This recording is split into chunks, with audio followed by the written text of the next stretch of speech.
This episode of the Corycast is with my friend Bob McTague. He is a top producing agent out of the Howard Hanna office in Manlius, and I invited him on the podcast because I felt like I could learn a lot about his real estate techniques and his different systems that he has in place. And then we got to talking, and I realized about 45 minutes in that him and I hardly didn't even talk about real estate, and we were talking about martial arts most of the time. Bob has had a totally different introduction to martial arts that I'd have, and it was really cool hearing about his shared interest in martial arts and in fitness. I know from this conversation I'm taking new practices into my life, whether it's my real estate, my business life, my fitness life, or my martial arts life. Bob has got things down to a science, and I think anybody watching could really learn something from our conversation. So I hope you enjoy this podcast with my friend Bob McTague.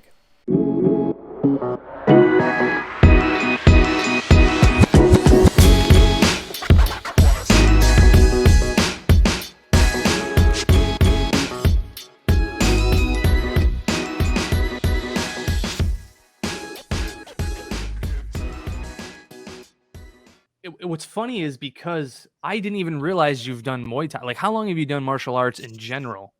Oh, God. I started when I was 15. So Whoa. that was in 1985. Wow. Yeah. Doing Taekwondo or karate? No, just karate. Just started with like karate, Kempo karate, a bunch of different styles. But back then, Muay Thai wasn't really popular, Yeah. Kickboxing was, was infancy. I mean, I was from Massachusetts, so Rich Vassapoli was like the kickboxing place, right? Right. I mean, not many people. I mean, that's just going back in the day. If you were from Massachusetts, you know that name, And then, but it just kind of transitioned. Then I started taking Kung Fu, and Nice. that I took Northern Praying Mantis from a guy who took Bruce McCory, who's in like Peabody, Massachusetts. He was a 6th Dan in like Taekwondo or something like that from Yunri, and then he also was taking Kung Fu, but he kind of got banned from the system, we'll say, and then but he kept teaching it because he was a high-ranking Northern Praying Mantis Kung Fu guy, but anyways, I'm not like a traditional Kung Fu guy, right? I always like to blend things together to apply to fighting, right? You sound like Bruce Lee. Yeah. That was like one of his famous I love lines. Bruce Lee, man. If you see any, my whole home dojo is covered in Bruce Lee posters everywhere. What a better, like, who could you have better hanging on the wall of you call it the home dojo, right? Like, he is such a pioneer when it came to martial arts. He was like one of the first person to, when he came up with JKD, it was focus mitts, Thai pads. Like, he was really like, I'm going to use all different implements of different martial arts and put them together. What a powerful role model. Absolutely. And I like that he was kind of like the underdog, you know what I mean? So, he kind of wanted to change things and go against the grain, with traditional martial arts. I mean, back in the day, you had to get permission to teach Kung Fu, in Chinatown and when it came to the US, and you just couldn't teach to anyone, right? So he kind of went against that grain. If you watch his movies, they talk about it, but it's kind of more, we'll say it's more cinema, where they kind of add their own spin on it. But generally speaking, that's just how it was, right? Mm-hmm. So if an American wanted to learn Kung Fu back in the day, they just couldn't do it because it was like, and that's even happens today in China, like certain things are just kind of like mysterious. That's why Kung Fu gets a bad rap, but there's people that have crossed over that had a traditional Taekwondo Kung Fu background that did very well in the UFC and other places because they Wonderboy Thompson. said, yeah, exactly. And they said, I want to keep my traditional roots, but everything is the same. Like if you look at the old school techniques, you can't change things up too much, right? I mean, everything comes from the same roots. A punch is not just a punch and a kick's not just a kick, but there's always these different variations, but it's still a punch and a kick, right? It's just how the practitioner applies it. But that's what really the focus is. It's the practitioner, not the style, right? Yeah, right. And if you can branch off, like even if you're watching the new Karate Kid, the new season 4, that's what they're talking about, blending styles, right? And I think that's so important to have that openness to say, my style is not perfect, right? And if you can blend out and go into different areas and say, what can I take that's useful, like Bruce Lee, right? What can I take that's useful and apply it to me in my situation? Not everyone wants to be a fighter, right? Not everyone, some people are just a major hobbyist. And I mean, back in the day, if I was younger, 20s, 30s, I would probably want to go in the ring and just get it out, right? Have you ever had a fight or a competition? No, I haven't had a fight. I did point fighting, which was looked down upon, but still fighting. I loved it. Still badass. I used to go to tournaments and, kick people in the face and get disqualified and stuff like that. Right. All right. It's funny you said about blending techniques because I was telling the story. My instructor's very more of like a traditional Thai. Like if you watch the videos of people actually doing Thai boxing in Thailand, that's the kind of techniques that he shows. And I remember there was one guy at my wife's cousin gym, D. Simone's. He was getting ready for a fight and he wanted me to get him ready to do some rounds. And he did an axe kick to me. And I have never learned how to defend an axe kick. And I grabbed the back of my head, but I still had that pocket on the side of my head. And his heel smacked me right in the eyeball. And I was like, okay, now my game has some holes in it because that gave me a black eye that day. Oh my God, man. That's crazy. But you see that now traditional Muay Thai, Boran, I think I pronounced it right. They had a lot of those different types of move, axe kicks, hatchet kicks. I love those techniques, Yeah. And when I started taking Muay Thai, kickboxing, Dutch kickboxing, when I started using axe kicks and those different types of kicks, they're like, oh, what are you from Taekwondo? Do you have a Taekwondo background? I'm like, no, I don't have a Taekwondo background. This is just kicking, right? Yeah.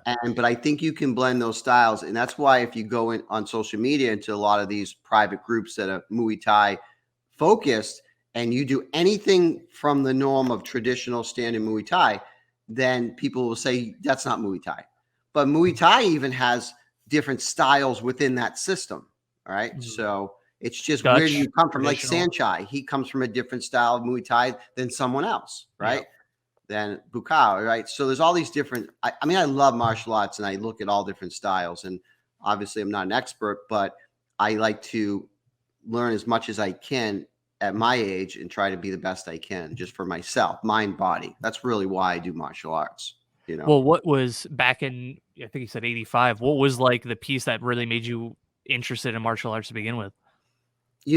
Back then, I used to get into like, I just wanted to be stronger as a person, right? As a kid, I got, I don't want to say bullied, but I did get in little spats and things like that in school. I just wanted to protect myself. And back then there was just the rise of ninjutsu, right? Back in the 80s, everything was like ninja. So, so when I started getting into martial arts, that became really popular. And they used to have like ninja camps, even though it wasn't real ninjutsu schools, but every school put on these ninja camps, Yeah, my buddy Dennis had some funny stories about ninja camp. What's that? I said my buddy Dennis has some funny stories about him doing ninjutsu and ninja camp and stuff. Yeah, it's just really crazy. So that kind of like sparked my interest, but also just getting into martial arts. I just wanted to try something different and grow, as a person, even back then, just to get stronger and things like that. And I just took a really liking to it. My cousin got into it. He's like I think a master level in Kempo karate, and he went through things, and he owns a school in Massachusetts and all that. So there's a lot of different things that kind of led me to that. And then I just, started taking different styles, but then I had a time where I stopped martial arts. There was a time when I actually stopped for a while. I didn't train or anything. And what was the reason for that? What's that? What was the reason for that? Life.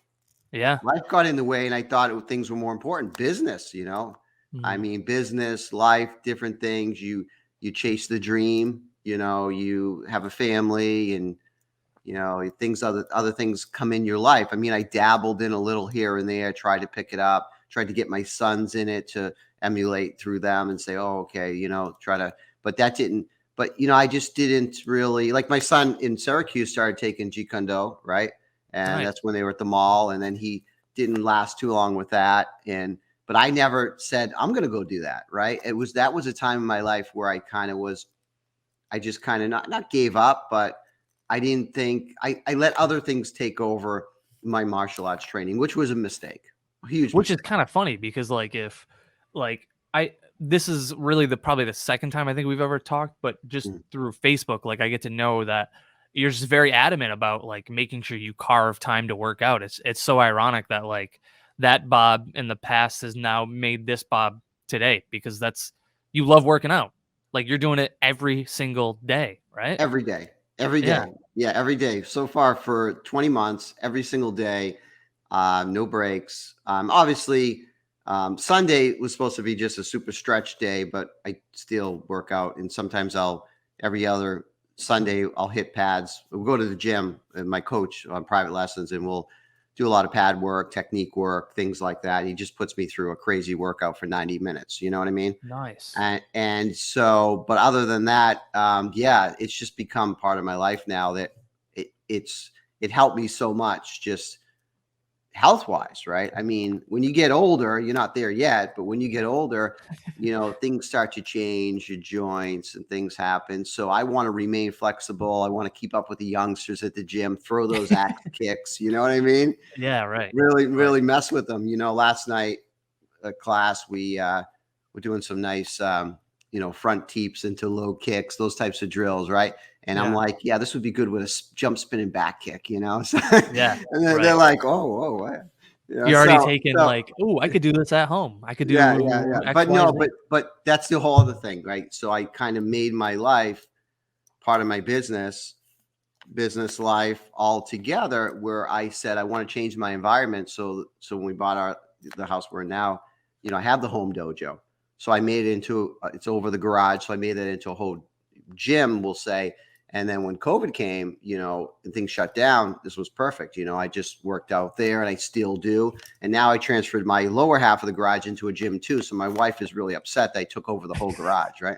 Yeah, right. Right. But you know what? If I lived on I always say this, if I lived on a big piece of property, I would build like this huge like dojo, right? And then invite everyone over. I'd have like 10 bags in a row, just like, come on over, One of my dreams is to have to get up a giant like 2-door pole barn. That's what I'm talking lay about. Concrete and put a giant ring in the middle, Yeah. Like that's some goals for future Cory one day. That's right. You do that, right? And you have a nice pond in the back and just real serene. And it's just, but people won't get this unless they're really into like that whole spiritual mind body, and then the whole body workout in the martial arts, right? You got to have that component to be really grounded with those martial arts. But that's enough of, I know you're talking with me, but man, when did you get martial arts? Oh man.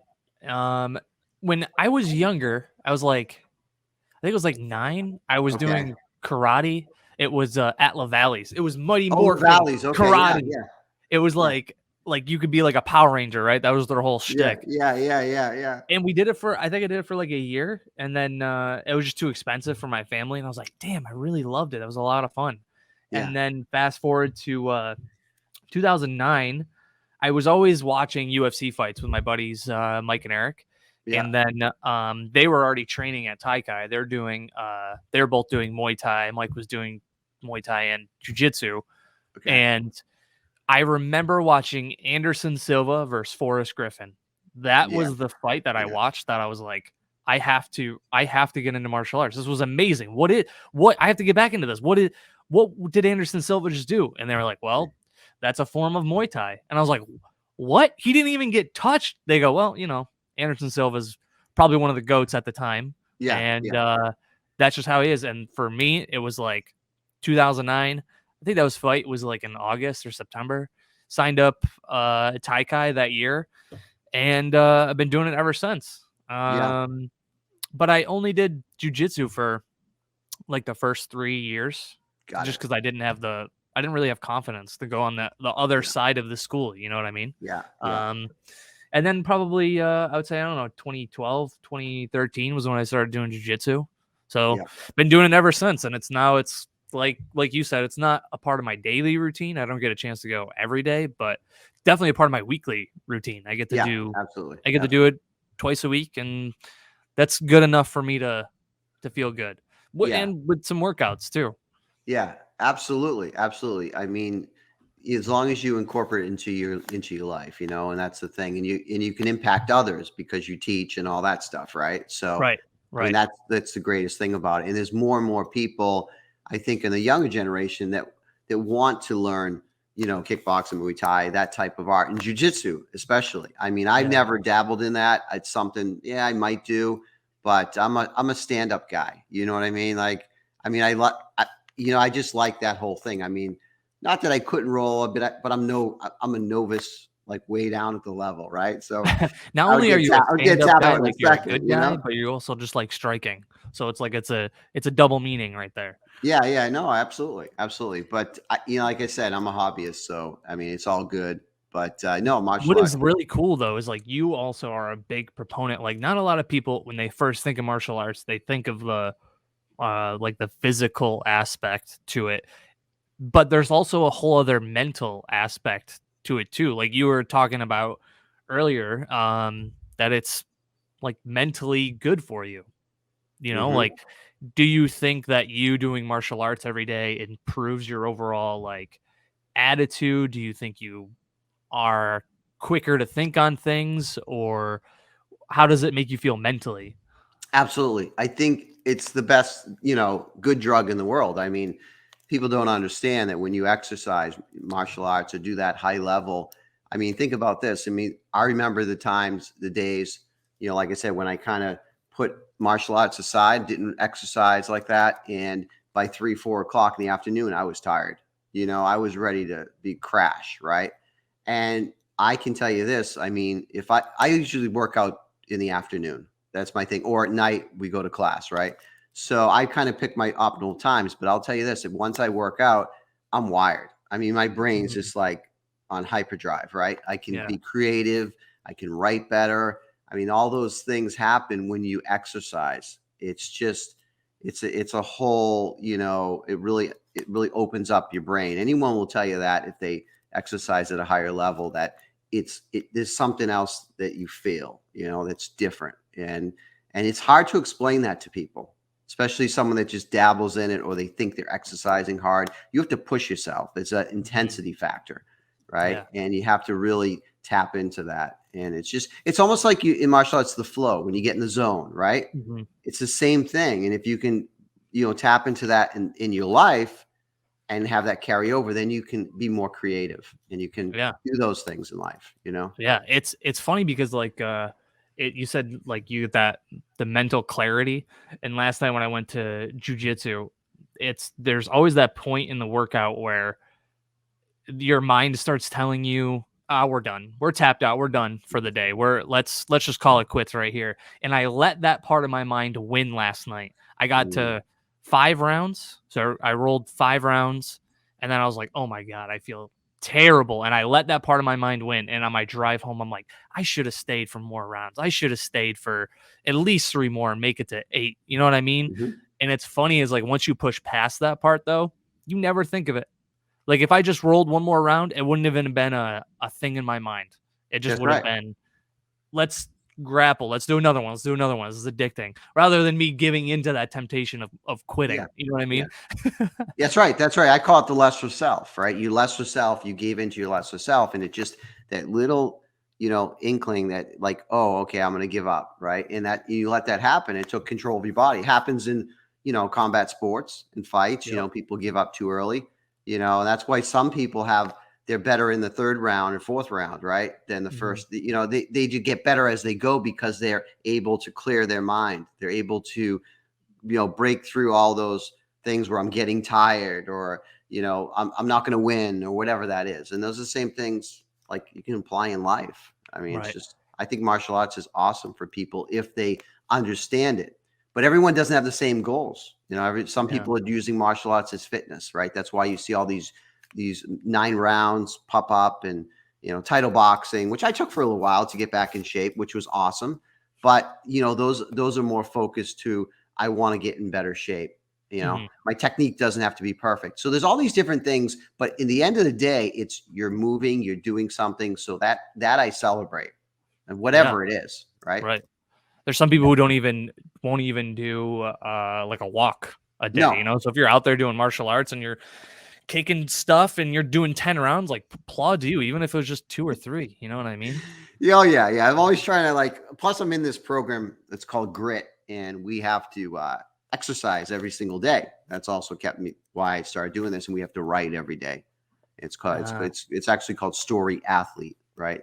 And so the thing about it is that every day I encompass that with my martial arts, but I try to keep everything at like 45 minutes to 60 minutes a day. Mm-hmm. And then every week we have to do a 5K run. I also incorporate a lot of hill climbs, things like that. But when you're bored me talking about this, just let me know. I'll shut up. No, dude, this is great. This is awesome. Like, how do you, besides that, just in terms of longevity, because you're doing it every single day, do you structure your workouts in like, okay, so today is punches only. Tomorrow I'll do knees and kicks. Like, do you separate it like that, or is it just balls to the wall? We do everything every day. That's a really good point. So just like kind of like people that lift weights, right? They have different days, right? They'll have leg day, they'll have, back and buys or whatever, right? Chest and tries. They'll do that. And that's how I do that with martial arts as well, if I can. So and then like this week, this past week. So let's say I did just striking only, and then I would do kicks only, right? And then the next time I do workout, I'll combine both of them. So it'll be strikes and kicks combined, right? Because you just can't leave one without the other. But it's really going back to the basics every time and making it fun and creative, and then maybe bringing in something from my kung fu training, maybe like a form, right? Or maybe doing a weapon training. So something like that. And then in between with the Grit, I'm doing strength and conditioning, endurance, cardio, those types of things. And we have really high intensity focused workouts where it might be 12 minutes. We call it the 12 minutes of death. And what that is basically 12 minutes, you're going straight nonstop. And people say, 12 minutes, that's not hard. But when you're doing burpees and other exercises for 12 minutes, that's a lot. You know what I'm saying? Yeah. But I do a lot of band training, cool down training, a lot of stretching, dynamic, static stretching, just all these different things. You have to blend everything together because you can't just be real top heavy with, working just your legs, right? Or just your hands. I mean, in martial arts, you got to be well versed, so. And that was actually one of the questions was, because you're working out so much, do you feel like you have to get really creative with your workouts to keep yourself engaged, or is that you're pretty self-motivated and you don't really need that? I'm very self-motivated, but that's why when I had the home dojo, I went overboard. Like I'll have every bag, I'll have the double end bag. I'll have, a couple different heavy bags, from the banana bag to another bag. Then I have this other type of apparatus. And then do you have an aqua bag? I have not an aqua bag, but I have a wrecking ball. So that's really cool. Yeah. So that, the round one. Yeah. And so that's good for like uppercuts and hooks, and even like if you're doing your check kicks, Muay Thai, like just, if you're doing like sets of 20, those kicks that make you go crazy at the end of pad work. Yeah. So, things like that. But I like to mix it up so I have all those things in my dojo so I can do all those things, Yeah. Right. And then, just road work with running, like I said, hill climbing, going in the woods, nature, those types of things I really like to do. So, but yeah, you got to mix it up because it can get boring for sure if you don't. Yeah, and that's what I like about a lot of what you do is it's very it's like one day you got like a weapons training video up, and then the next day you're like, I'm doing boxing today, and then today I'm practicing kung fu, and then it's like it's very all over, which is great because it's like for somebody who needs something different. Like if I did a kettlebell workout every single day, I think I'd get sick of it after a while. Yeah. But if you change things up, it kind of keeps your like mind engaged with things. You know what I mean? Yeah, for sure. And even kettlebells, like I said, how else could I utilize kettlebells to fit to martial arts, right? And then you can use kettlebells for different strength training for martial arts, right? So there's all these different. What's that? One of the best purchases I've made was a 35-pound kettlebell, and then I have two 51-pound kettlebells. Wow, they're like the best. Dude, they're so versatile, Yeah. and they're so great for martial arts because everything you're doing with a kettlebell is all about movement, like Yeah. kettlebell swings and Mm-hmm. clean and presses. Like this is all like total Yes. body movement, you know? Yes. Yes. Yes. And even I do a lot of light weights, high reps. So even like side to side kettlebells for stance training and hip mobility and things like that. Right. So you can really use those. And then also, just adding everything in, like even putting a rope in my garage and doing, on the slip rope, doing slips and stuff like that, right? Yeah, Just all getting really creative, ladder drills. I mean, you got to encompass everything for it, so it's total body, right? So because you get kind of used to the certain things, so after a while, your muscles don't ache anymore, and you're like, something's getting too easy here. Maybe I haven't right. worked this other muscle group as much, right? And that's what happens. Like I think I was a week ago, I did like tons of axe kicks, and your hamstrings after that, I could feel them. Like, okay, I got a good workout. You know what I Yeah, mean? you It's feel like like, you could head kick like Andre the Giant after. yeah, basically. Yeah. Is there a certain workout that you do cardio wise that you feel like has the biggest impact on your gas tank?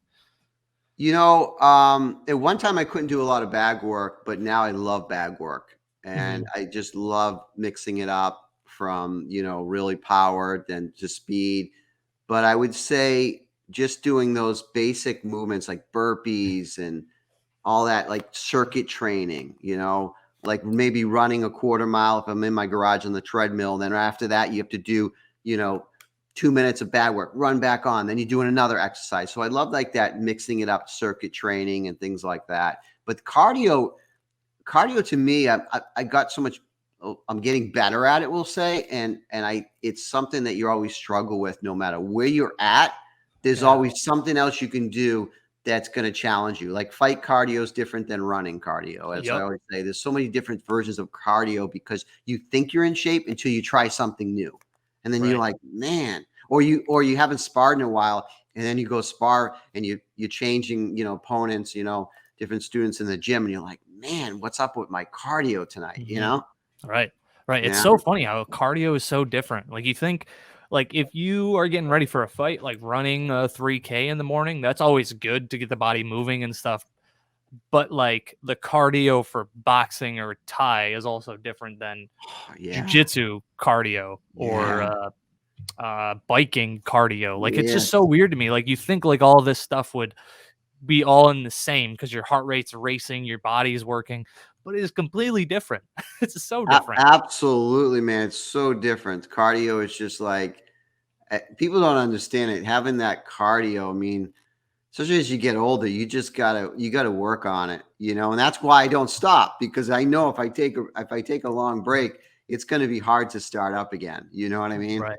Your Right. body remembers, but it's also says, whoa, whoa, whoa, do we want to do this again? And it's like, yeah. Right. Yeah. Is there's somebody like a certain martial artist that you kind of look to for like inspiration on stuff? um, you know, like I said, Bruce Lee, obviously, but there's just I like to take from different people. You're right, and I've been really trying to make it a point, like going around and trying to be with different martial artists and go to seminars and things like that. It's challenging because where they are across the country, but I've been fortunate enough to be in some great seminars and learn from some people and emulate them. I like to really study everyone different moves for people and say, how can I use that move and that technique? So it's blended. I don't think I have a favorite. I think I just grasp who makes the most sense, in Yeah. martial arts, who Yeah. I can find, who applies it correctly and is practical, right? Yeah. That's, I think, the really thing, because there's a lot of nonsense out there with martial arts, like every industry, and you got to kind of Right. sift through and say what's really practical and what's not. Right. And I think that's a big barrier why a lot of people don't get into martial arts is because they see the video of the guy, four people on him, and he just goes, ah, and all five of them burst off him. Like they see that stuff and they're like, that's Muay Yeah. Thai. I don't want to do that stuff. And you're like, no, that is not it. That And is not it, man. That is not there's it. just so much enjoyment, at least that I get out of it. Not only is it because it's a mental workout, but it's Yeah. also a physical workout, Yeah. Yeah, you know? absolutely. And in my challenges, I like being with the younger guys, the guys that are 20, 30. And I like to push myself to say, I want to keep up with these guys, right? I don't, in my gym in kickboxing, and say, there's not a lot of older guys. In jiu-jitsu there is, but not so much in kickboxing. Right. I mean, I get it. It's a little tougher on some people, but it's mostly a younger crowd. I like that, actually. Yeah, now that I'm thinking of that, I'm thinking the structure of the classes, and I'm like, I don't think when I first started, there was two, they're probably like in their 50s that were doing Okay. it, but I mean, Good they for were you. there for like a year and Okay. faded out, Yeah. That's a good point, Bob. I never thought of that. Now that I'm trying to rack my brain, I'm like, we got a lot of old people in jiu-jitsu that wear knee braces and Oh, taping up their fingers because their joints are absolutely. all messed up. But I can't think of many older people other than maybe my instructor who do Muay Yeah. Thai. Yeah. That's why, people that are over 50 in that type of combat sports are celebrated, because it's like, man, you're still doing it over 50, and 50 is not old, but there are some people that battered their body up and it's hard for them to get moving, or they had injuries along the years, right? A lot of knee replacement, shoulder, this, that. And so that's the other thing. I have to train smart. So you have to train really smart, and you have to understand the training, and I try to play it safe, and I don't want to When you get play it injured. safe, are you picking like the right, like when you go to class, you're like, ooh, I know Steve can push me, but he's a great partner and won't hurt me. Do you keep that stuff in mind, or do you just like? I'm not really worried about anyone hurting me. Not to say like I'm not saying like I'm conceited, but it's not really about that. I think it's more of like sparring. Now, sparring's different. So my wife will not let me spar anymore. I cannot go to the Friday night sparring.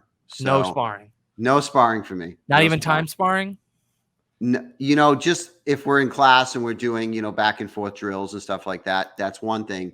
But as far as like sparring, like a dedicated night to sparring, I'm banned from that. And because honestly, I like to go hard. And then and the biggest problems I had was my feet. So but I love to spar. So that's the only thing I really miss, is getting in rounds of sparring with different people and trying different things, because I started to think about, what, I'm not going to go all freestyle when I was sparring. I'm going to start to say, what am I going to work on today with this guy? And even though he doesn't know what I'm going to work on, I might just do front teeps and jabs and front teeps and maybe low kick. And I'm going to work on that technique to see how it is. And maybe in the next guy, I'm going to switch my stance, or maybe I'm going to do this, or maybe I'm going to use more of this type of guard, right? So I think that's what I miss, because I'm more educated on sparring since I've been doing this, where I would be more focused on protecting myself because I'm focusing on a particular drill. I'm not really doing freestyle sparring, if that makes any sense, Yeah, no, totally. Because what I've started doing in my class was the last like 10 minutes is usually, I would say like 10, 15 minutes is usually like a workout, but I've been doing more time sparring. Yeah. And giving them like it's positional time sparring. It's like, all right, so Bob and Steve are gonna spar, but Bob, you can only use your jab or your hook, and Steve can use any kick, any punch that he wants. And it sucks for that person that can only use their front hand, because then they really have to like really think about how they're setting things up and really like kind of slow it down a little bit. And it kind of forces them to take those avenues. But I'm a big proponent. Like, I love time sparring over hard sparring any day. I think time sparring is the way to go, just in terms of longevity. And I think I think you accelerate quicker when you're going through the motions slower, or even if it's fast, it's not, nobody's knocking each other out. Yeah, absolutely. It's controlled sparring, and I think that's becoming more popular. I mean, there are gyms that go hard, but they can still be controlled. Like, they'll just go hard to the body, right? Right. And the people kind of they know what they're getting in that environment. But I agree with you. I think time sparring is great. We used to call it like 1-2 step sparring, and those types of things where that's cool. One person would go and then the other person would go, but they would have that technique, like you said, that you would only could do that move, right? Yeah. And that's almost like so you can work on your basics a little better, right? Right. Instead of just like throwing all these things together and mashing them up. And that's the thing. I mean, I'm going back to my basics, like jab, right cross, hook, low kick, the basics of basics, right? Yeah. And those are things that people don't want to practice. Or, one time I did like 10,000 kicks. It took me like 9 hours to complete that day. And it's like, Jesus. yeah, I did that. Yeah, I got a video on it. Yes. 10,000 kicks in a day? 10,000 kicks. Yeah, man. And so I broke them up. It wasn't just one kick like Bruce Lee says, but I had to break them up because it was almost impossible. I mean, so I did like low kicks and then mid-range kicks and then front kicks and then this, but I end up doing 10,000 kicks. How long did it take you? 9 hours. Oh my goodness, man. Yeah. That's Yeah, crazy. I took like an hour break between, just to like recoup. Because I'll tell you this, it was tough. It was tough. I mean, most I ever did before that was like if I got 1,000 kicks, it was great. But I said I'm going to really challenge myself. I have a video on it. I have a video. It was obviously it's sped up, but it was a good accomplishment for me because it showed me that not enough people do that. So every week I do 1,000 kicks. So usually I break it up 140. I have to do at least 140 kicks a day of something. Oh, wow. And so it comes out that it's like 1,000 kicks a week. So I have to do that. So, 4,000, and that's, Geez, it's hard. You crammed in freaking 10,000 kicks in an entire day. I'm over here complaining about rolling for 5 minutes, and you're like, I kicked 10,000 for 9. Yeah, I mean, but that's the whole mind thing. Like, if you told me to do that right now, I'd be like, hell no, I'm not doing that. Right? Yeah. I'm not You gotta go prep yourself. Like that's something that's like getting ready for a marathon. It's not just something you just like, here I am, marathon day, ready to go. That's something you gotta like, all right, so today I gotta hit like 2,000, 3,000 kicks. Next day I'll hit a little bit. So it's like you gotta build up to something like that. Yeah, and that's why I record myself too. People don't understand that because it holds myself accountable. It's almost like my coach is watching me, right?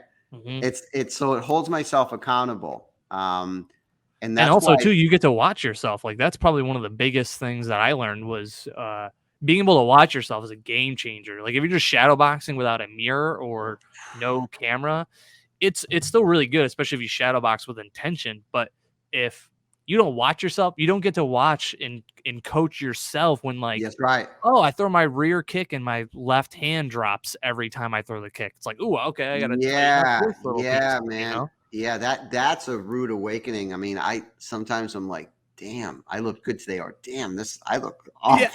You're like, damn, I throw a cross like what's that? going on with that, man? And so, I mean, I speed up not all my videos, but the ones that are long, I have to speed them up. But honestly, sometimes I'll be like, my technique's good today, so I'll just show parts of this video. It's definitely a challenge seeing yourself. Yeah. You always think if you don't see yourself and you're throwing kicks or whatever, you think like you have this thing in your mind that says, I'm the greatest and I'm so fast. And then you play it back, you're like, I wasn't that fast. You're like, your jab's going. Exactly. Like you said, or you drop your hands a lot and all that stuff. And I think with me, I don't like to post the videos in too many groups because you always get those keyboard warriors and they don't understand the context of your workouts. Yeah. And they're making all these comments. You should have turned your hip more. You need to follow through more. You need to do this more. It's like, shut up, man. You don't even know, like, I just did X amount of kicks before that. You know what I mean? Yeah, right. That's the one negative to putting yourself out there like that is you're always going to have people who are going to be like, you should be doing it this way and you should be doing it that way. Yeah, exactly. And so, and the thing about, like I said, going back, full circle here, when you mix up different martial arts, there's different ways to kick. There's different ways to throw a roundhouse kick, and there's different ways to apply that kick. And and you can throw an axe kick when you're sparring in Thai. Yeah, you actually can. You can. I mean, I like things like when you catch a kick, you're elbowing. Someone's like, right.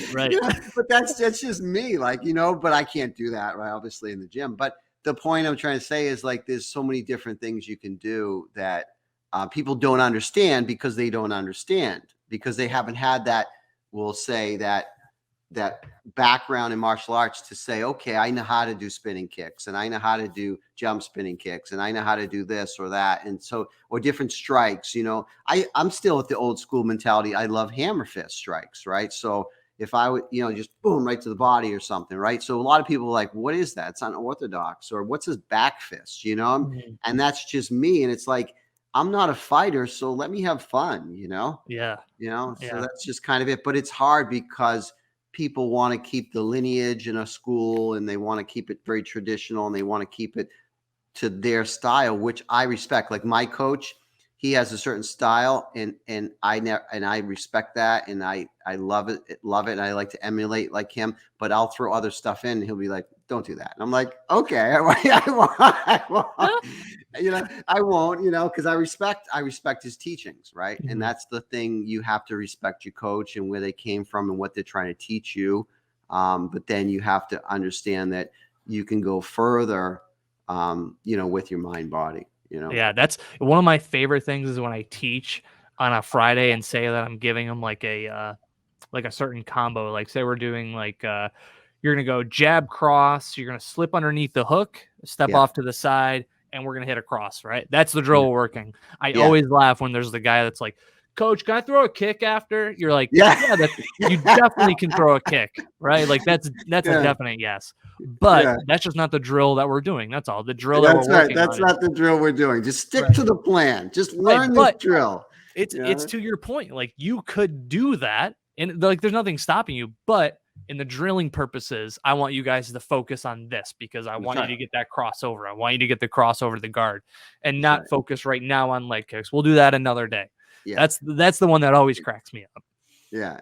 And I can become kind of a spaz when martial arts. I just get wired up, so I got to just focus and just be like, that's all we're doing. That's what we're gonna do. That's it. Right. We're not gonna add all these other things into it. You can, and your mind can work after that. Like, oh, I could have done this and that, but just follow the drill. Just shut up. The biggest thing with me in martial arts is people just talking too much in class and joke and not taking it seriously. When I'm there, I sweat a lot. I'm a sweater, right? And I work hard, man. And I just and some people probably think like, what's Bob's deal? It's like I'm there for a very specific time to get the most I can out of my coach, out of whoever's teaching class that night.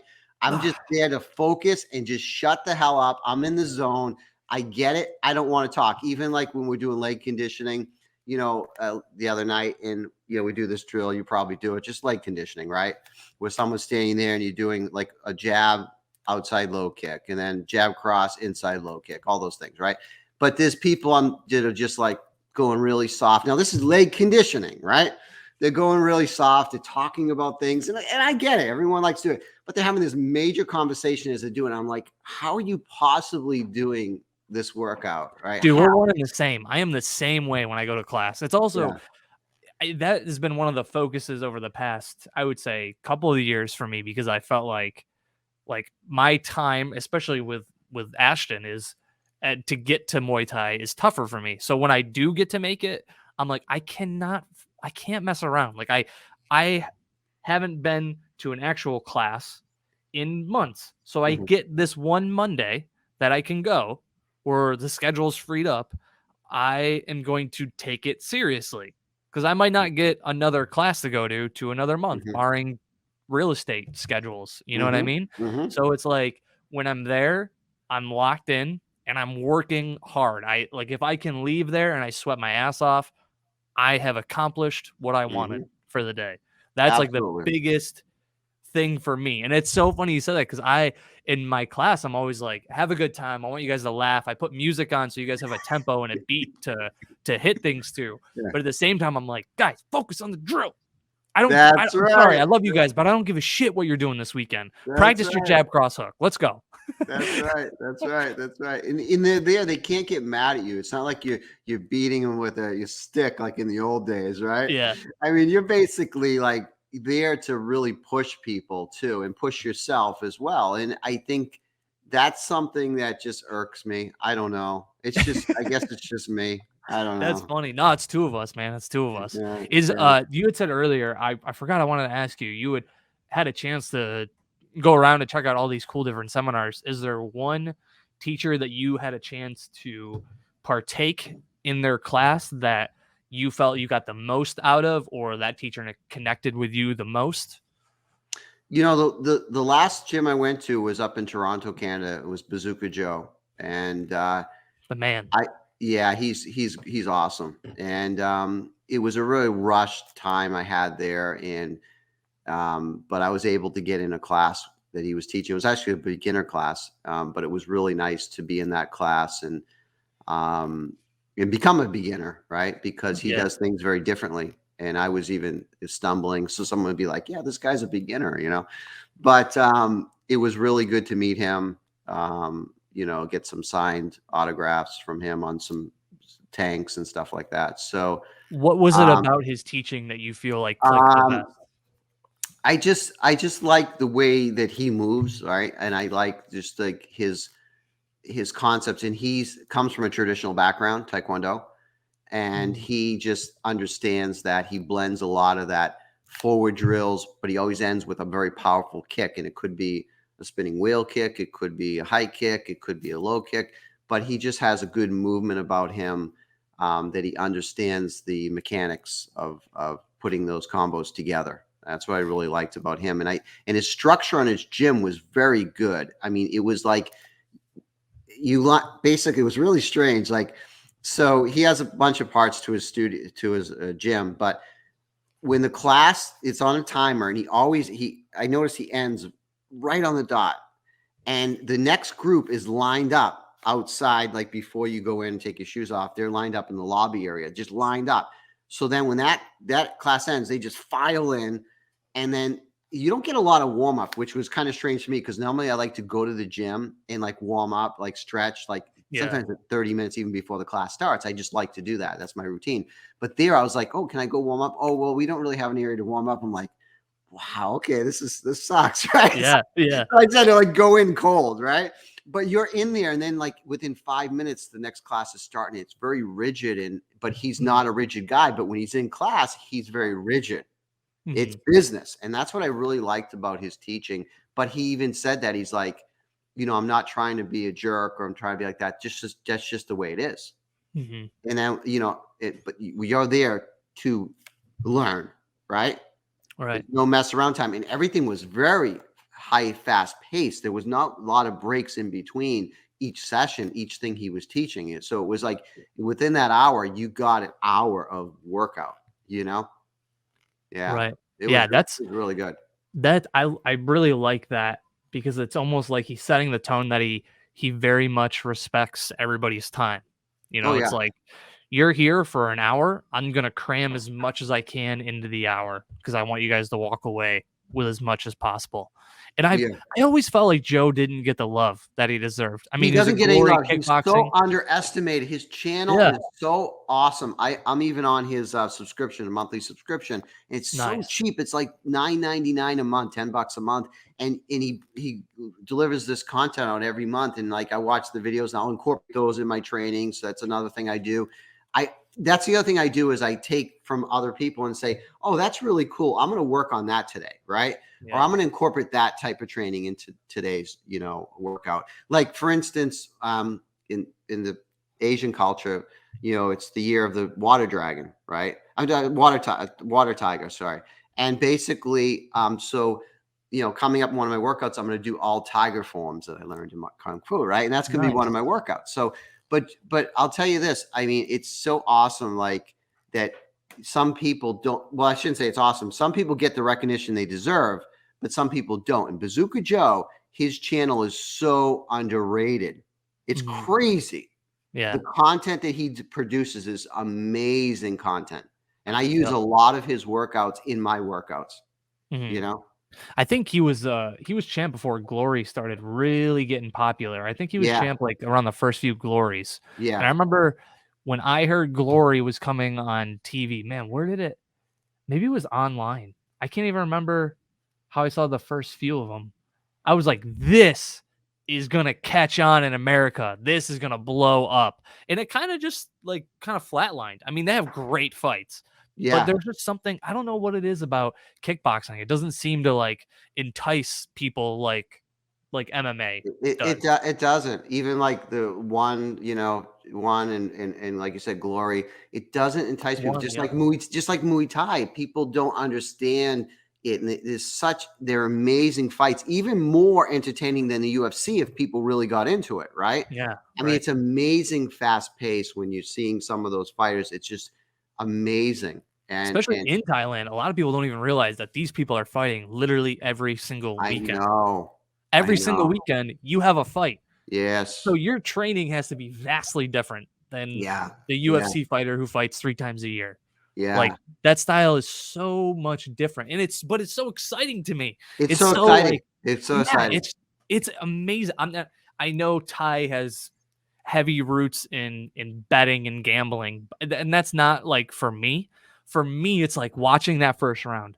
Mhm. Watch them feel each other out. They're Bail trying to each other out. That's right. find they're trying to see what they throw, what their distance is. Second round, right? It picks up a little bit. And then you hear the music start to pick up pace. Oh, And then yeah, third yeah, round, yeah, yeah. they're going home. They're going at it, right? That's And right, it's that's right. to me, it's so exciting, but I just don't get why the general population isn't like, this is bonkers. They're Yeah, elbowing each and you other and ever moving really each other. notice that even though they're going so hard with their kicks and everything else, that not everyone people don't really get I'm not gonna say they don't get hurt because we don't see what the after effect is on someone's legs and all that from low kicks, but it's still controlled. Does that make sense? Yeah. It's still very controlled because they know where to place those kicks. They've conditioned their body to take those kicks. And a lot of people criticize that they're not good boxers. That's not true. There's a lot of good Thai guys that can throw a punch, knockout power, and all that stuff.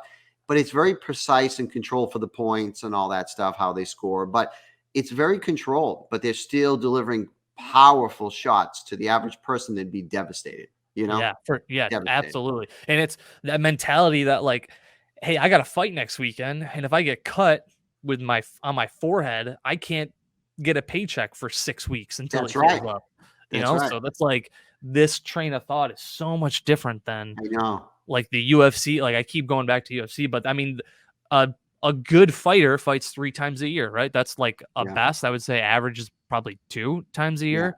So you have a very crazy fight camp for 8 weeks or 6 weeks, and then you have your fight, and then you're good for a little while. Them, they're like, all right, Monday, Tuesday, Wednesday, Thursday, Friday, Saturday, Sunday, I'm in the gym. That's Like, right. That's right. It's it's crazy, such a man. it's such a crazy different mentality. It's such a different kind of world. I don't know. It's so cool. It's so interesting. It's very interesting, but I think martial arts, because of the UFC and MMA and all that, has really risen upward, we'll say. Yeah. Then there's still so much vast knowledge out there, right? And I still Yep. think people hold traditional martial arts as very important as well. And I think that also has with age. That's why I said to you, Muay Thai and kickboxing, you'll see a lot of the younger guys or the older guys over 50, because then people move to the softer arts. Maybe it's Aikido, maybe it's Jiu-Jitsu, which is not really soft, but they might move to that, or some other style, right? Tai Chi or whatever, right? Because they just want to continue their journey, but they just don't have the ability to go hard. And some people never really experience that harder style of martial arts, Mhm. because I always define it, there is hard and soft, right? In Yeah. every style, there's hard and soft. And some people just haven't experienced that and don't want to experience it. They just Mhm. don't, Yep. and I you have to remember respect that. I had a kickboxing fight, and even with headgear, I got punched in the dome. I was closing the distance on him. I had him against the Ugh. cage, and my hands were up, and then he was a long guy. His arm went around my Wow. head and slapped me right in the chin. And I remember that being the moment where I was like, I don't want to fight. Like, I'm doing this for free, and this guy just like snapped me in the dome. Like, that for me, that was a pivotal moment where I was like, all right, I don't want to be a fighter. I think I would much prefer to be a coach, just so Yeah. A, I can produce more fighters, and B, by the time I'm 60, I would like to know the name of my son and Yeah. what his Yeah. middle name is. You know what I Yeah. mean? So for Yeah. me, that was a pivotal point, Yeah. and just in terms of going hard. You know what I That's mean? right. That's right. And But but that's you but you just stepping in the ring proves something where fighters want to, learn from people that experience that, right? right. And you experience that adrenaline rush, getting hit in the head, all that stuff, fight or flight mentality, like, oh my God, what am I going to do? and you're put back in the corner. So I think for you to transition over anyone, you have to go through that. You have to walk that mile, right? Yeah. And I think that's fantastic. You know, and like I said, that's something that I would have liked to experience just because, you know. Right. Just If to check it I off the wasn't bucket married, list. because my wife would like, kill me if I did that. Yeah. Yeah, that was Brittany was my girlfriend at the time, and I remember because I was on the fence, like I felt like going into this fight, I was like, I think this is something that I could do as a career, right? I was just working in retail. I was a retail manager, and I was trying to Yeah. find what I wanted to do with my life, and I was like, Yeah. I think I could really do this. And Yeah. then I remember driving home from that fight, and my wife turned to me, she's like, "Okay, so you don't have to answer me now, but if you're gonna do this, we have to do this 100% and go all in Yeah. on this. Yeah. If you do not want to do it, then we should probably take a step back and not do it." She's Yeah. like, you got to figure out what that path is. And it was so weird because I didn't tell her Yeah. that in the second round I ate a hook that I was like, oh Yeah. God, what am I doing in here? I don't want to be in Yeah. this. I don't want to be in Yeah. this cage.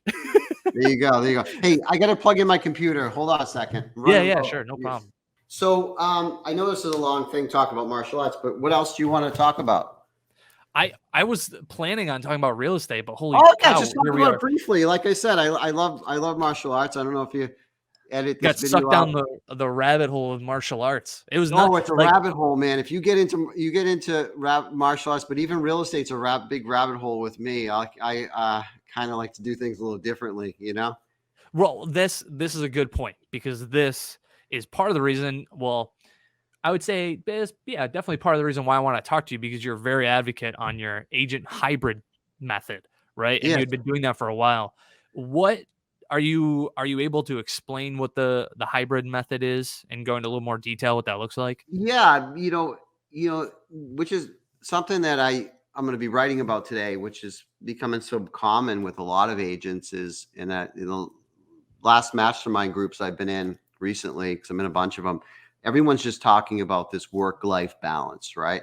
And one of my mentors kind of shifted my thinking, and he's like, think of it as work-life integration, not balance. Because I always was like trying to find this work-life balance.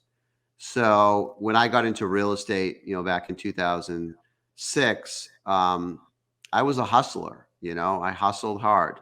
I just was all about, I'm going to grind it out, build teams, do this, that. Well, there's nothing wrong with that, right? But then in the process, I lost something. And like I said, I stopped doing martial arts, all those different things.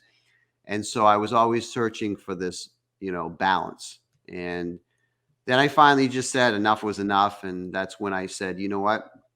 I'm going to actually focus on more of like mind, body, business relationships. That was also something I learned from one of my mentors. And I just went on a different path to say, I can take care of clients, real estate clients at a higher level without me physically being there all the time.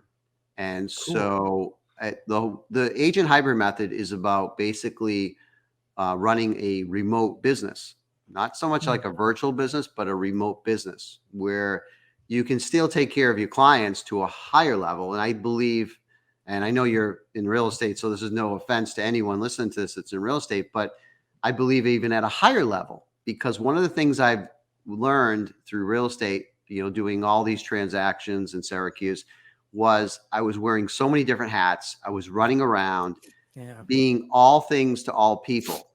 And it was just crazy. I mean, because I liked control. So I like to do everything. That was just me. So I was going on listing appointments. I was showing properties, to morning to night. I was doing this, doing paperwork, all this stuff. And even though I was delegating those tasks, I still found it to be very hard to achieve this balance in my life. So in 2015, I made a shift and I said, I'm no longer going to physically meet with clients, and I'm going to run a totally different business, but I'm still going to take care of that client so that client can get in touch with me 24/7. Not really, but you know what I'm saying? Like, I'm never going to be in a closing. I'm never going to be showing properties. I'm never going to be in listing appointments. The client, I'm going to handle all the back end stuff once the transaction's done. And then, but there'll be people on the ground. That's why it's hybrid, to service those clients. And those people also have a specific role in real estate, which means when they're at a showing, they're not picking up their phone, talking to another client. Their focus is 100% on that client, taking care of them. And that's what's most important. Same thing with a listing appointment. When they're on a listing appointment, that client's now getting 2 agents for the price of 1, because they're getting me, who's facilitating all the marketing, which doesn't mean much anymore in today's market, but all the marketing, all the communication. I handle all the closings. I handle all the, we'll say the during unit, we call it. And so I handle all that. So the client is always able to get me on the phone. And we know, in being in real estate, that the biggest complaint most consumers have is communication with 100%. Their agent. How they can, where is their agent? And as consumers, they don't know really how real estate works. They don't know the internal workings until they quit their job and get into real estate. So they don't know how it works. So a lot of times, they don't understand. They want a busy agent, but they don't want an agent. Then if you heard that, you're working with an agent that doesn't sell any real estate and they have too much time in their hands, that's not good either. Right. So there's also this balance of what type of agent that clients should have. So, but for me, I found it to be able to provide service at a higher level to my clients, where I'm not working out all day. You have to understand that. I'm not playing golf all day. All I do all day long is, I run several different things in my businesses, but my focus is on my clients, my real estate clients. And not every client can understand that, though, because, they wanted, back in the day, they want to shake your hand, right? They want to meet you face to face. Right. And so that was a big mindset shift getting over, and saying, well, you don't have to meet me. I mean, today, believe it or not, it's not hard to sell real estate, but consumers still want that connection.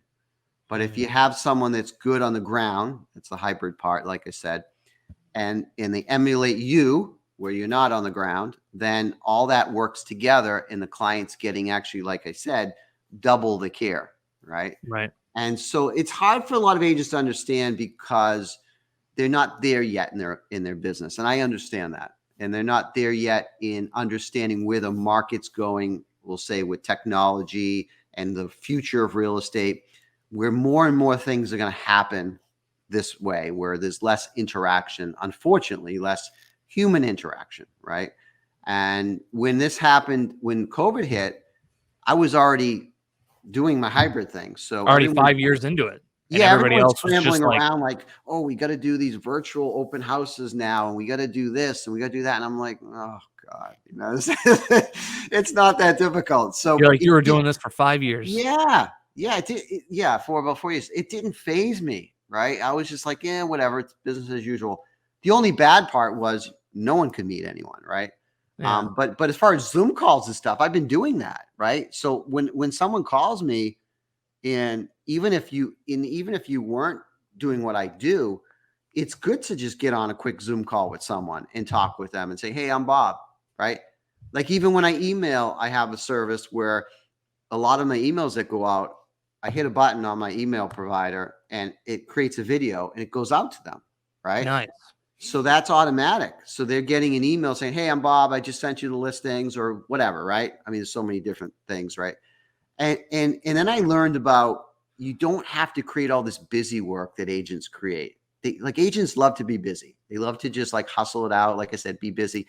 But I wrote about this too, because I'm a big writer, but it's the 3. It's all I have to do is 3 meaningful conversations a day. That's it. And those conversations could come from a past client. They could come from a lead opportunity. They could come from a referral, whatever it is. But if I had 3 conversations with people every single day about real estate, even if they're looking in 6 months or to a year or next week, that's 3 conversations. And if I do that every phone call that you do? What's that? Is it always a phone call? Yeah, like I physically get someone on the phone, talk with them, learn about them, make notes in my book of 3, because I have a book of 3. And those 3 things every single day, even if that person is, not ready today, And those 3 things happen every single day. And I write those down. And if I do 4, 5, 6, great. But if I do 3 a day, and if I'm short, I have to make sure I find someone to contact. Does that make sense? Yeah. So if I don't get those inbound, because I get a lot of inbound calls just coming randomly. And if I don't get those inbound calls, then I have to find those, meaning you have to go back to your database, right? You have to find those things to do. And some people would say, well, why only 3? Because that's super focused. That's all I have to do is 3 a day, which turns into 1,000 a month, right?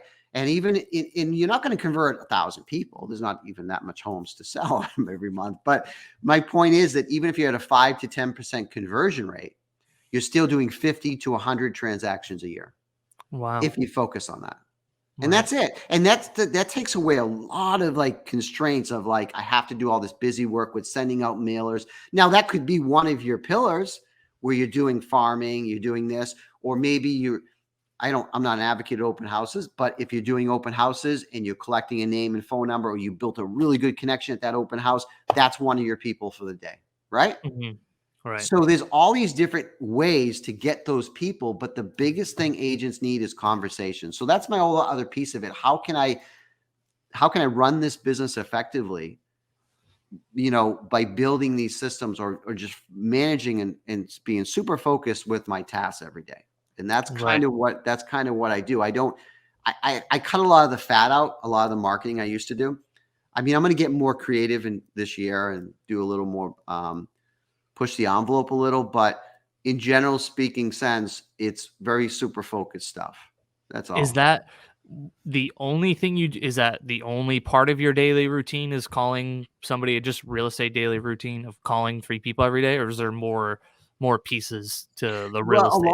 A lot of the stuff's automated, right? So if a new prospect comes in that I wasn't being able to physically talk to, that, just randomly, we'll say came in, I haven't talked to them yet. It was an opportunity. Like I said, I get a lot of inbound stuff because we'll say when I started real estate, it was about generating those leads. I was a big SEO guy. So I wanted to be found on Google. And so I'm going back to some of my old traditional stuff I did, back to those things of creating that, that we'll say, branding through the internet, but that's who I was. I was all about meeting strangers, capturing people off the web, right? Through lead forms, through capture pages, through websites, through information. That's kind of who I am. And so for me, when an inbound lead comes in and I haven't talked with them, I'm putting them in an automated system, and they're getting those follow-ups because it's like basically mailing someone something every single week, right? But you're doing it for email. I believe email marketing is still huge. Okay. Yeah. It's funny you said SEO. I think you lost me here on the thing here. Oh yeah, I lost you on the video. Yeah. I was gonna say the SEO is one thing that I'm really trying to focus on for this year. Yeah. Just as something that I've never really put much effort or energy into. And this year, when I was looking at my Google business page, I was like, there's one picture, no reviews, and doesn't give you much of anything. So this year, I'm really trying to focus on building out that Google business page and making sure people can find me when they Google, Yeah. I was, man, I'll tell you, back in the day, I was a big blogger and I would hire people just to write blogs, and we would do market data reports and trying to do keyword stuffing and trying to have this program or that program and trying to rank and the algorithms back in the day before Penguin and Panda on Google. I mean, that was me. I mean, I was learning everything about that. And back in the day, I was going to create this course called Listing Syndication Ninja, and it was teaching agents how to, do all this stuff. And then the reason I stopped was I had this whole amazing thing on Facebook marketing because it was so different back then when I was doing it. And all of a sudden they changed everything. And everything I wrote in that course just like was wiped out, right? And it depressed me so bad, right? Yeah. And I was like, I'm giving this up. So, and it was really cool, like my approach to it, but I just gave that up.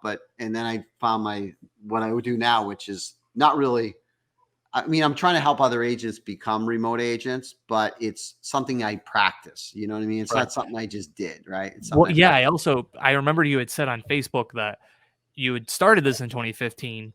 You didn't want to teach anybody it until you had 5 years worth of data for yourself to That's right. show that the systems work.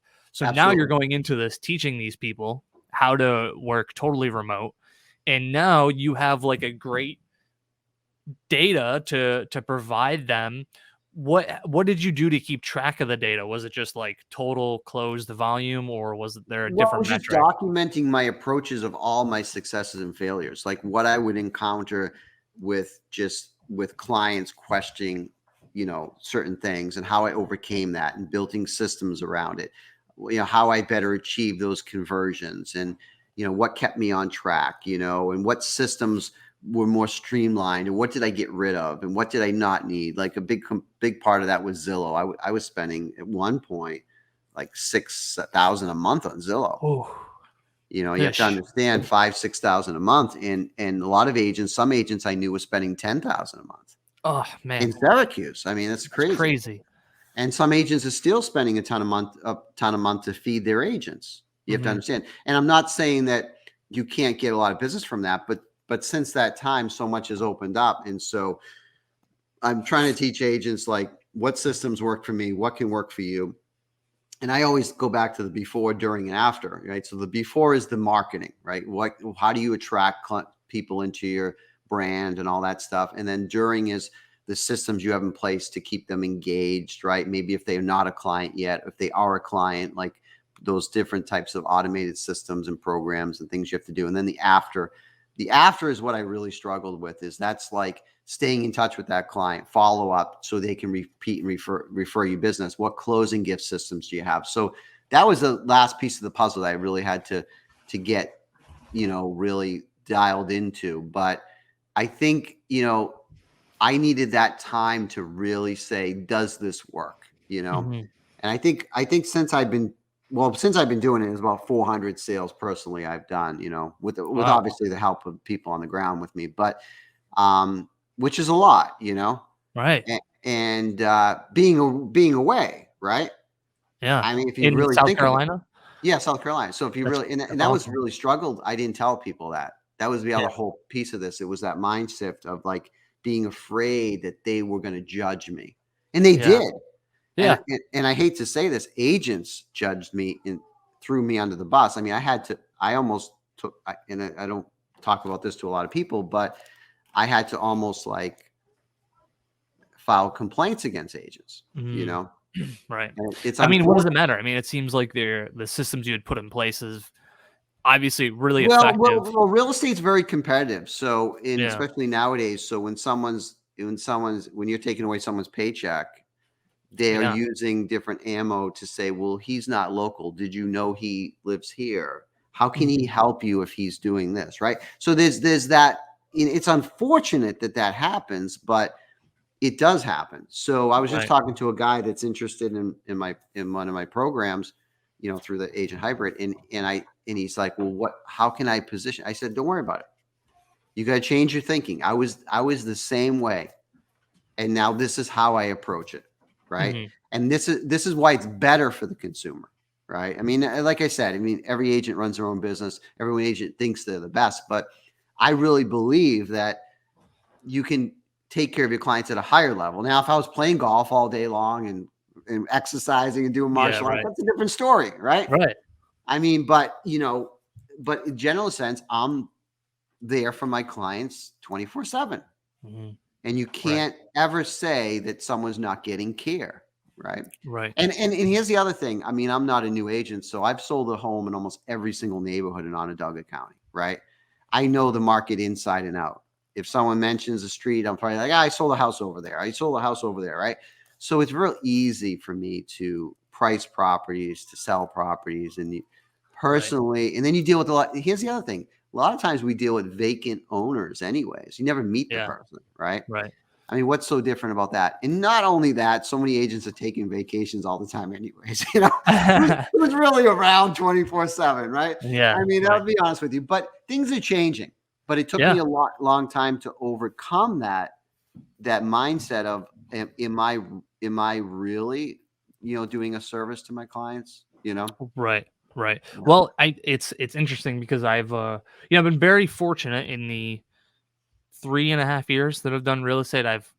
When I go on listing appointments, all of them except for the one that I just did was pretty much I was in there, I got the job locked in.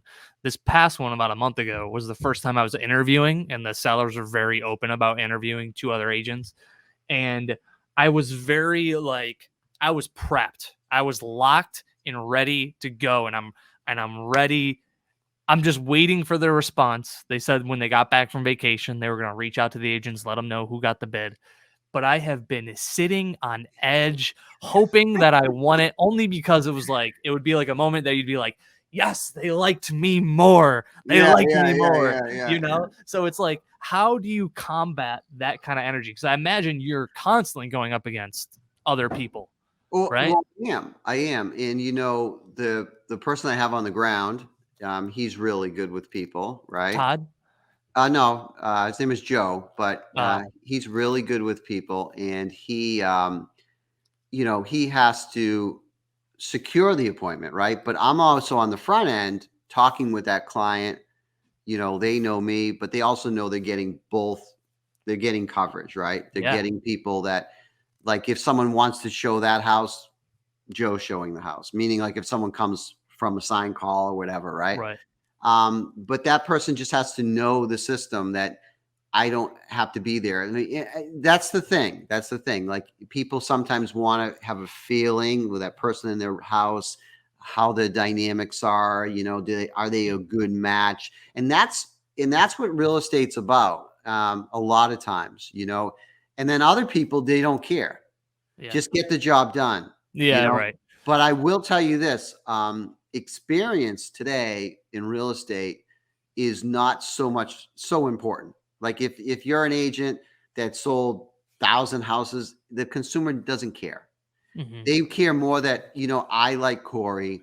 He sounds like a good guy. He's my type of guy, and I'm going to work with Cory. And you could have sold one house. Yeah. And you could have beat that agent that sold 100 houses that year. Right. And that's the way the shift in the market was. Because back in the day, before you got into real estate, people used to really ask you how many houses you sold. What have you done here? What have you done there? And they almost wanted like your resume. So it was very, very different. And I've been in so many listing appointments virtually and, on the ground. And I can tell you some amazing stories. And I've seen people do some crazy things. I had this one lady, she said, well, this is how I'm going to do it, Bob. I'm meeting with 10 agents. This is no joke. Oof. I'm meeting with 10 agents, and then I'm going to put all the agents' names in a hat, and I'm just going to pick whoever And I said, really? Now, this is coming from a consumer that her house back in the day was listed for like almost a year. She already went through 3 agents, right? And I'm like, that's taking a name out of the hat. That's not the smartest thing to do at this stage. Yeah, right. I said, I mean, I don't know. Real estate's very different now, because back in the day, I think social media really plays an effect in that now. Yeah, it does play a huge effect into it.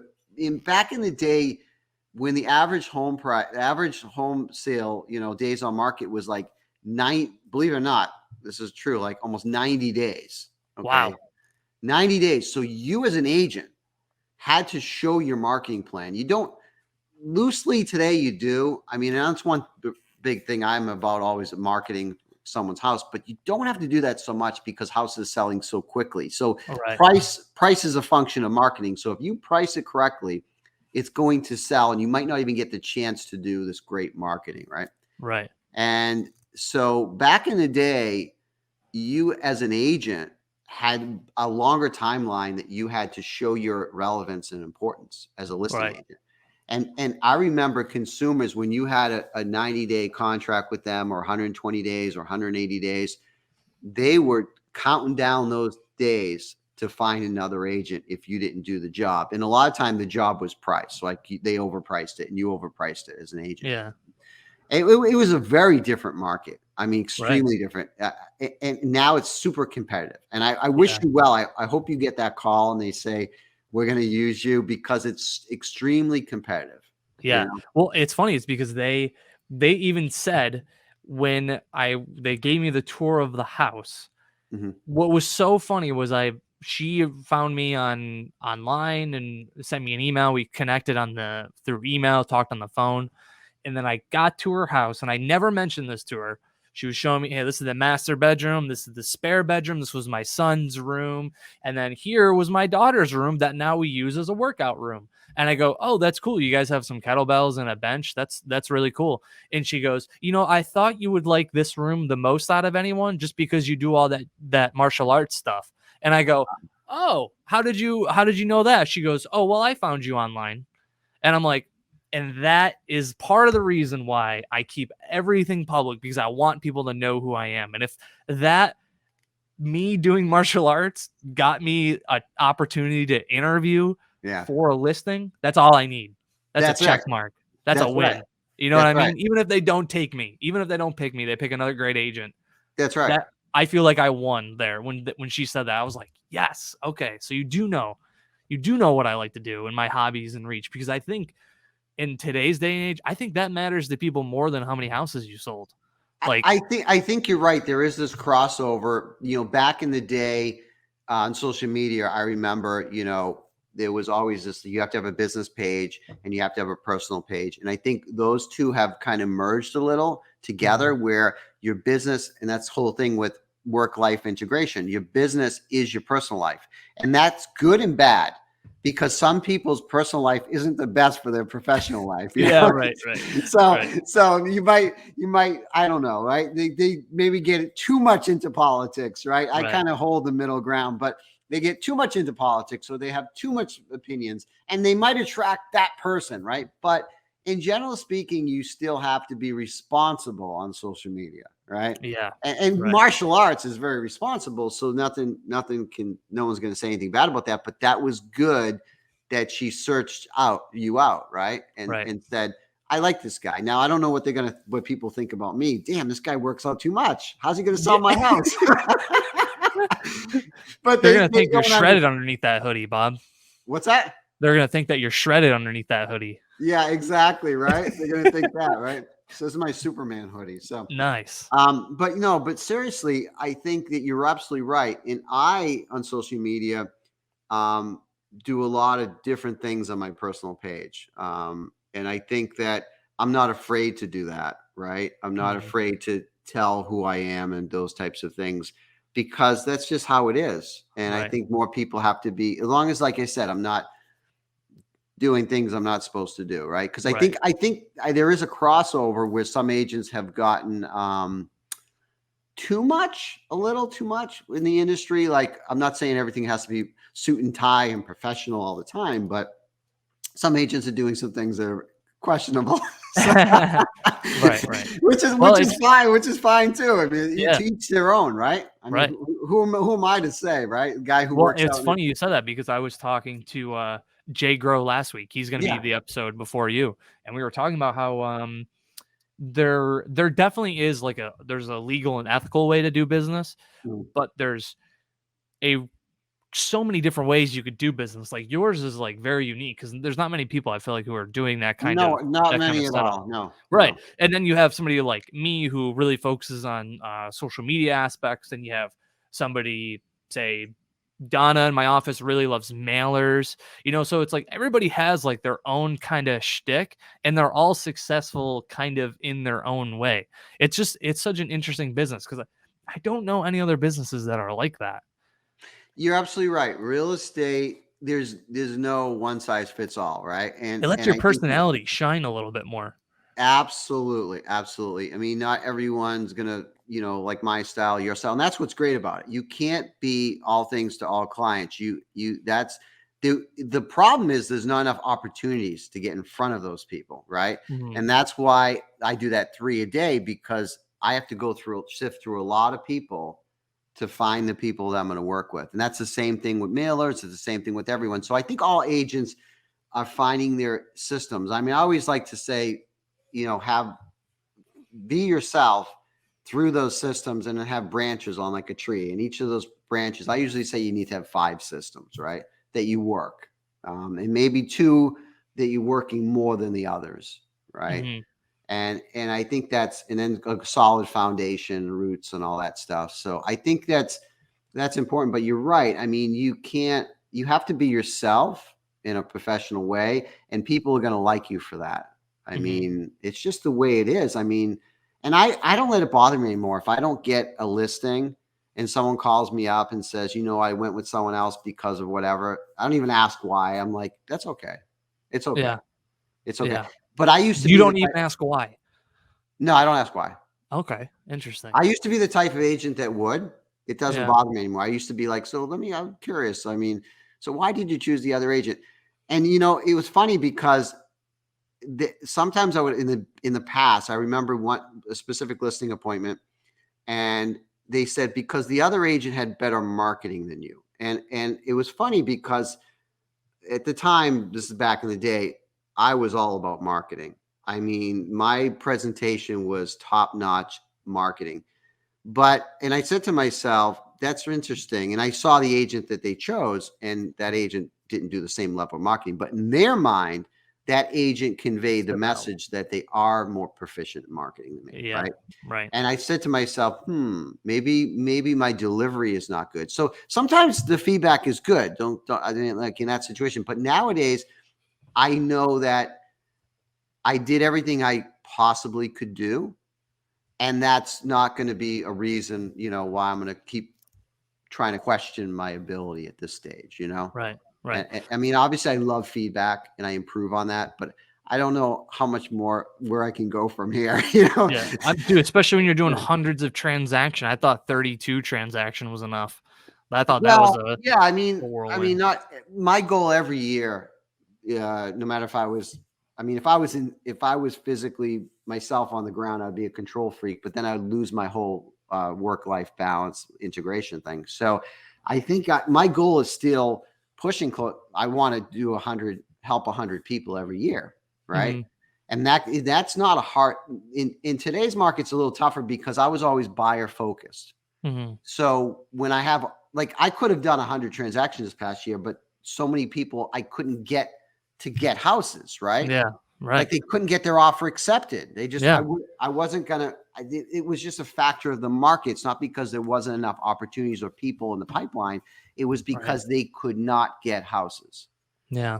And that's a big problem. And I think that's a lot of people that were focused heavy on buyers had a tougher time, where if you mixed it up and you focused on sellers with buyers, because I'm always telling agents to be more like, be a 60-40 or a 50-50. So when the market shifts, you can capitalize, right? Yeah. But I'm still happy with what I did because I was doing other things with real estate investments and other things like that. And so I'm still happy with what I did. I just think that there's always going to be that opportunity if you just stay super focused, So I'll say, last question. What do you think the market is going to look like in the next few years? If you had to put on your your Nostradamus hat? Yeah. Well, I'm not gonna say I was negative, but I believed that we were going to have a recession. If the pandemic never came, I believe we were going to have a recession in real estate. Okay. And we never saw those high prices in 2019. It started to creep in, and everything happened. So I was thinking this can't go on. Things are going to change. However, I shifted my thinking by looking at a lot of different dynamics, where 2022 is going to be a repeat of 2021. Yeah. I still think we're going to have major growth in home prices. When I say major, they're still going to click upward, where we're going to see the average home price, in that 200 range, remain there for Onondaga County. I think that,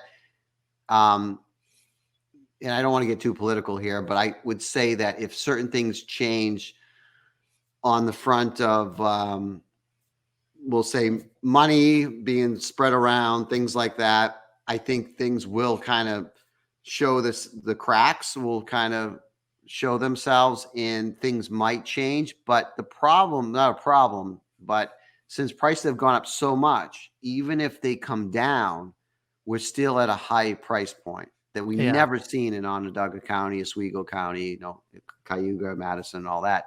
So I think the real estate market is going to still be very strong for home sellers. I really, but I don't think there's enough inventory. I don't still think there's enough people transitioning out of their homes to create that extra inventory. Yeah. And I think because of the appreciating prices, it's given people equity in their homes that they never had. So that's why we're having less foreclosures or potential foreclosures, even though, but I do think debt is very scary, which could come back to haunt everyone in the market. That's my only concern about. I mean, I could talk about this subject for hours, but I know you want a short answer here, and I didn't give it to you. I think it's fine. I like a long answer. 2022 is going to be the same as 2021. Low inventory. I think the spring market's going to get crazy for real estate agents. I think as long as we don't have any major potential lockdowns or anything happening in that front, I think we should be good. Okay. And I think it should be a very crazy market. And I think home sellers are going to do very well, and buyers are still going to struggle, which is very disheartening for me. Yeah. There's nothing worse than calling a buyer and telling them the fourth offer they've written got declined. Absolutely. And I'm not a proponent of what people. We have to do what we have to do as real estate agents, and I think sometimes we get a bad rap because we don't tell clients they have to remove home inspections. We just have to tell them that's what other people are doing. I don't advocate that. Other people are doing that, and some agents are doing that. I mean, we don't know, we don't know what's going on with, I mean, the driver is still the buyer. Agents can only do so much. We can guide, advocate, keep people out of harm, but at the end of the day, it's their decision. Or I should say it's their parents' decision, their uncle's decision. It's not always their decision either.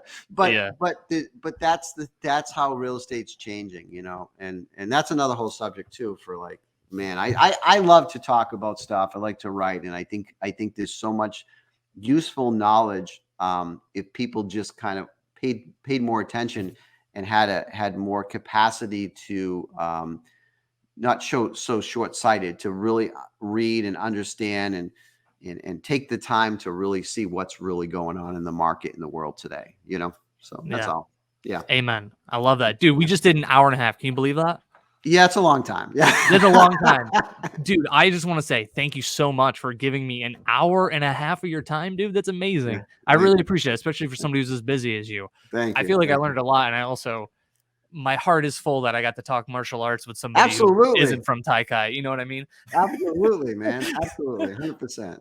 So I guess we'll just have to do part 2 in the future. Part 2 in the future. Absolutely. Yeah.